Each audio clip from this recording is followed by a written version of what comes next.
I've got a sore throat, so I may stop for a drink halfway through, so bear with me. I'm going to try and follow Zach's passion.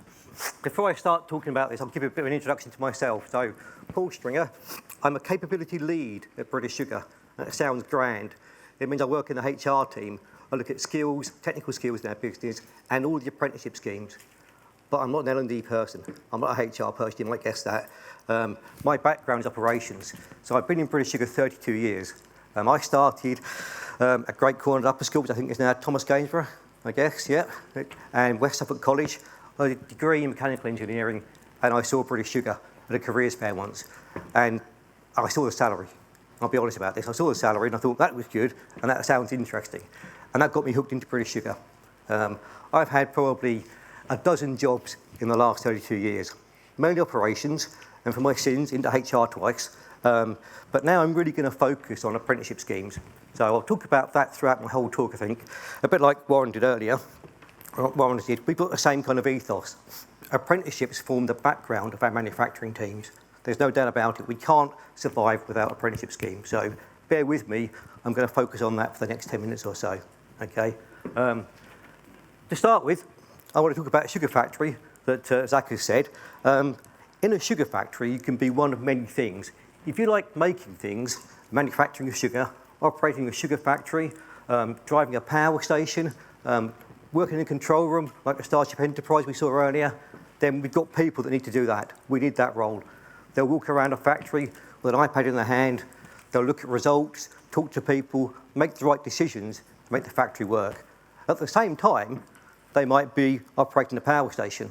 We have a gas turbine. We'll talk about that in a second. They might be operating a water treatment plant that's as big as berries, just outside our factory. Or they might be fixing things. So we need engineering technicians that walk around our plant, hopefully fixing things or looking at things before they break. But if you like taking things apart from a small thermocouple or temperature probe up to a gas turbine, then we need people like that have that essential engineering skills. We have electrical skills, mechanical, control. All of these kind of things get involved in making our factory. Or, if you want to do what Zach does, go into becoming a project engineer to make things and build things and design things for our factories going forward. We need those kind of people. Or become an expert engineer, be it in making sugar or in fixing things, or becoming an expert mechanical or control engineer. Our go-to people that over their experience in a career are the people we go to now to set our standards and answer our questions technically. They've all come through very much an apprenticeship scheme, and I'll show you what that means in a second. But the people we have in our factory, 3 core skills. There's much more than that. There's leadership and accountancy and finance, but I shan't bore you about those kind of things. We're here to talk about manufacturing skills. So we have process technicians walk around our plant, part of our shift team. Mechanical technicians, again, they're fixing things, they're controlling things, they're building new things.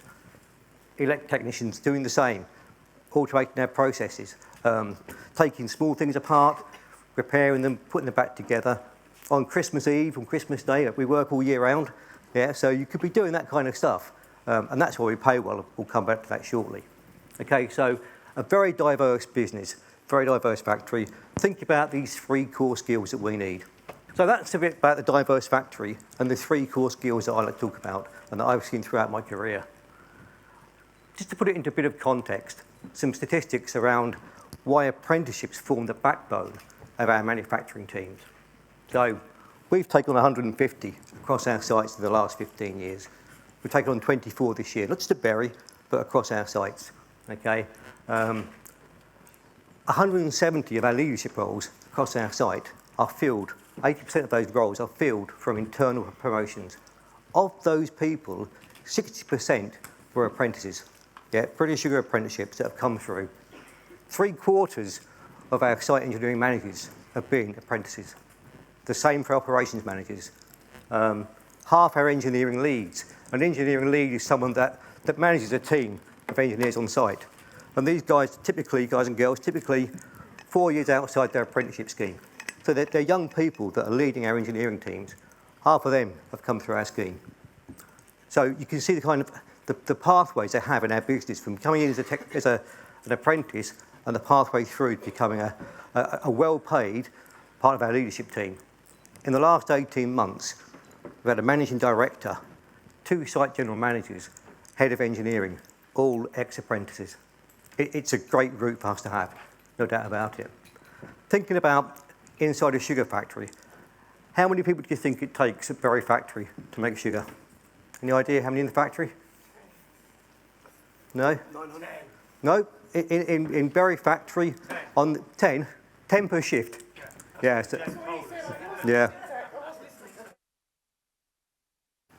Excuse me. So there's 150 people roughly at Berry factory, British Sugar. At least probably half of those are technicians. And of those, probably 15 or 20 are mechanical, maybe 15 electrical, and probably 20-25 process technicians. The rest of it is engineering leaders, experts, project team, leadership teams, and of course the things really like HR and payroll, those kind of things in the stores. But the backbone is the manufacturing technicians. And those are the stats to back it up, really. So I've talked about 3 main areas. I've talked about statistics.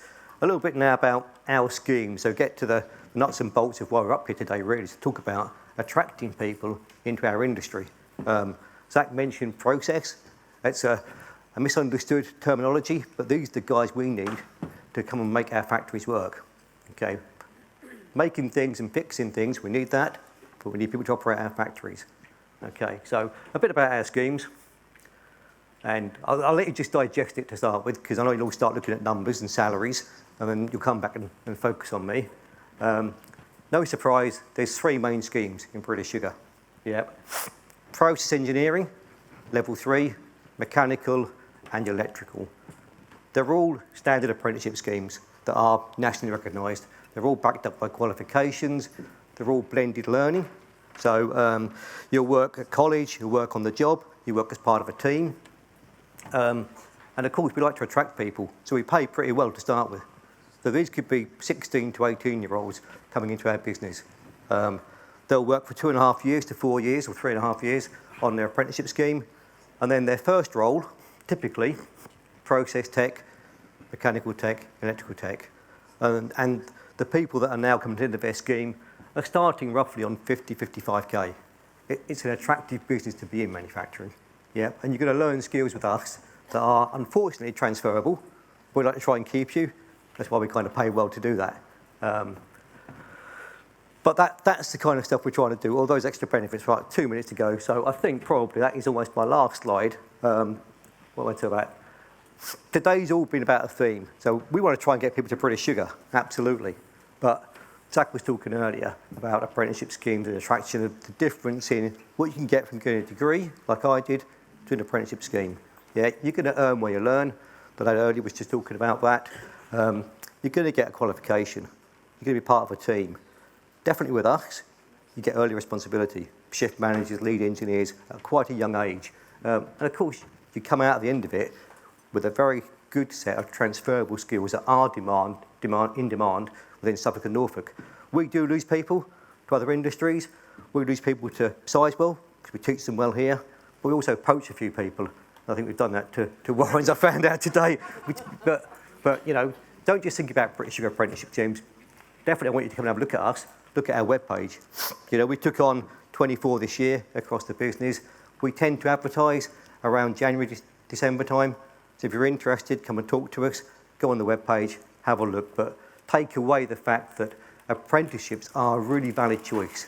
Going to degrees and to university, definitely. But manufacturing apprenticeships can be very rewarding, interesting, and they do pay really well, guys.